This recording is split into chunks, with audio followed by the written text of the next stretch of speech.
Assalamualaikum warahmatullahi wabarakatuh. Selamat pagi anak-anak kelas 12 MIPA. Bertemu lagi di pelajaran biologi. Hari ini kita akan masuk ke bab baru, yaitu bab 3 substansi materi genetik.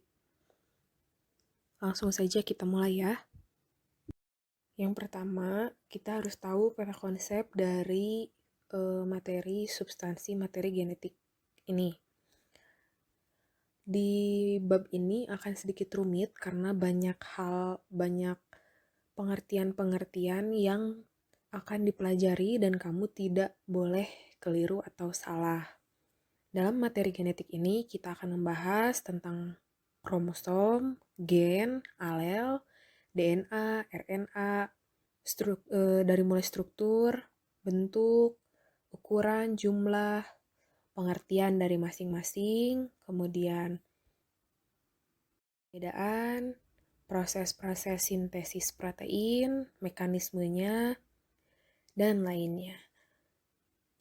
Yuk kita bahas satu persatu. Ya, pasti kamu bertanya-tanya apa itu substansi materi genetik. Materi genetik itu sering disebut juga hereditas.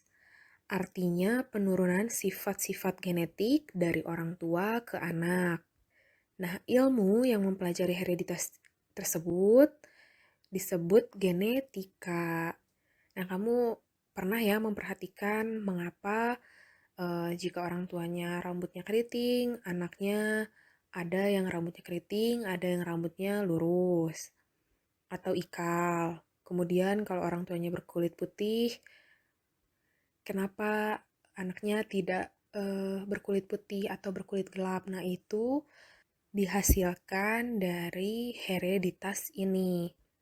Teori pewarisan sifat atau hukum-hukum hereditas itu pertama kali dicetuskan oleh Gregor Johann Mendel pada tahun 1822 hingga 1884. Ia adalah anak seorang petani kecil di Moravia Utara yang berpendapat bahwa sifat-sifat dapat diturunkan dari generasi ke generasi melalui faktor penentu.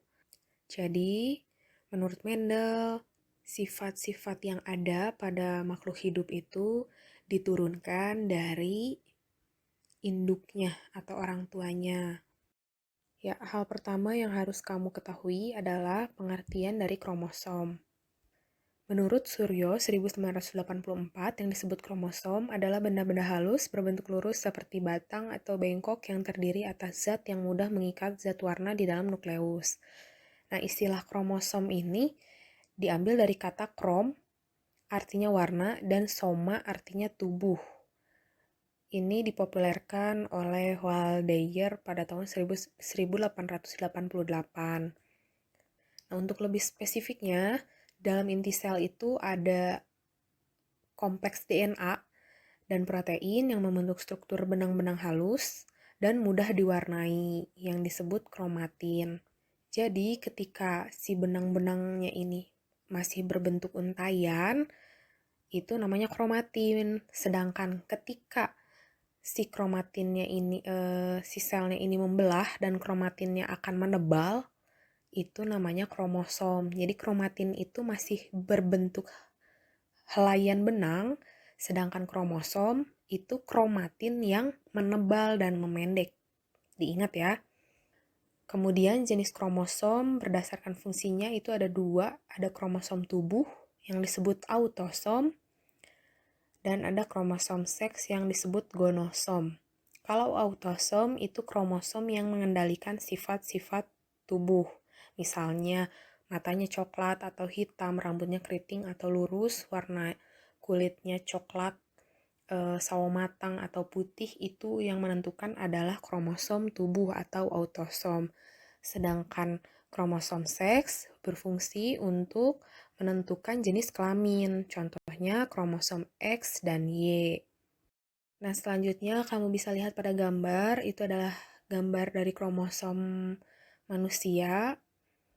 Kromosom manusia itu ada 46 buah. Jika dipasangkan, terdapat 23. Nah, seperti di gambar itu ada 23 ya. Karena berpasangan, makanya dia dihitungnya 23. Kalau dihitung per buahnya, satuannya itu ada 46. Selanjutnya, kamu bisa lihat pada gambar, ini adalah struktur dari kromosom. Kromosom itu berbentuk X ya. Bagian yang pertama itu adalah sentromer. Sentromer itu yang bulat ya, yang berwarna merah pada gambar. Sentromer ini bagian kepala kromosom yang membentuk bulat berfungsi untuk menggerakkan kromosom selama pembelahan. Jadi yang mengatur pergerakannya adalah si sentromernya ini. Kemudian ada telomer yang paling atas. Ini adalah bagian ujung-ujung kromosom yang dapat menghalangi atau menghindari tersambungnya ujung kromosom yang satu dengan yang lain. Jadi seperti batasan ya telomer itu. Kemudian ada kromatid. Kromatid itu salah satu dari dua lengan hasil replikasi. Kemudian ada lengan panjang, lengan pendek. Kalau lengan pendek itu bagian atas dan lengan panjang di bagian bawah. Itu fungsinya untuk kromosom menggantung pada benang spindle saat pembelahan.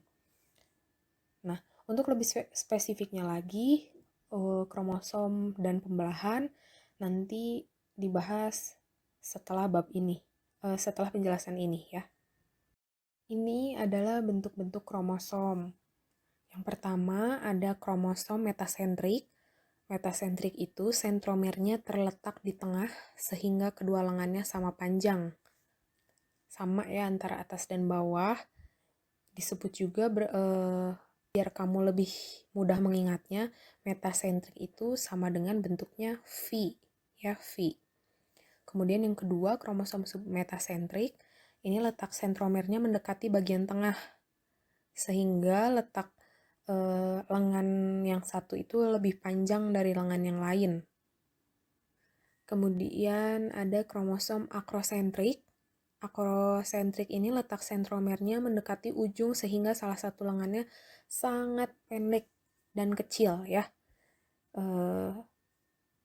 Kamu bisa juga membayangkannya ini seperti berbentuk huruf J. Kemudian yang terakhir adalah kromosom telosentrik. Ini letak sentromernya di ujung, sehingga kromosom ini hanya memiliki satu lengan. Jadi dia nggak punya lengan atas. Disebut juga berbentuk I ya.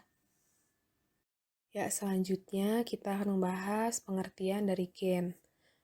Gen itu unit terkecil dari materi genetik yang mengendalikan sifat-sifat hereditas suatu organisme. Tadi apa hereditas? Sifat keturunan. Jadi, dia unit terkecil yang mengendalikan sifat keturunan suatu organisme. Gen terdiri atas DNA yang terpintal oleh protein histon dan tersimpan di dalam lokus-lokus kromosom. Lokus itu sama dengan kamar. Jadi, dia tersimpan di dalam kamar kromosom.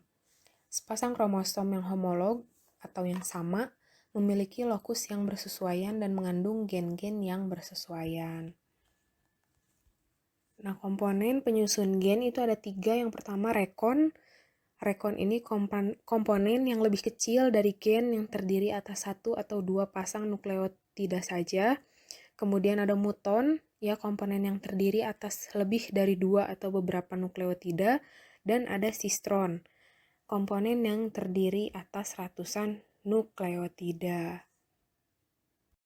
Selanjutnya alel. Alel itu pasangan gen yang terdapat pada kromosom homolog atau kromosom yang sama yang menunjukkan sifat alternatif sesamanya.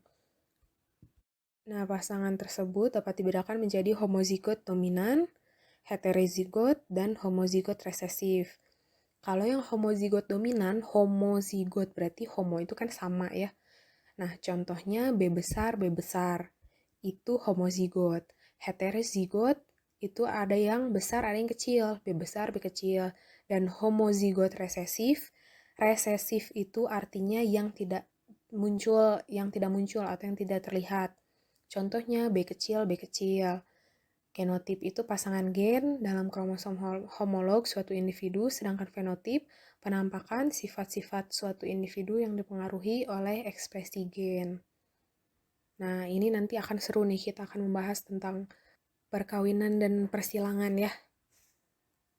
Kemudian ada DNA atau deoksiribonukleik asid, yaitu substansi pembawa informasi gen dari suatu generasi ke generasi berikutnya. Jadi yang diturunkan oleh induknya atau dari orang tuanya.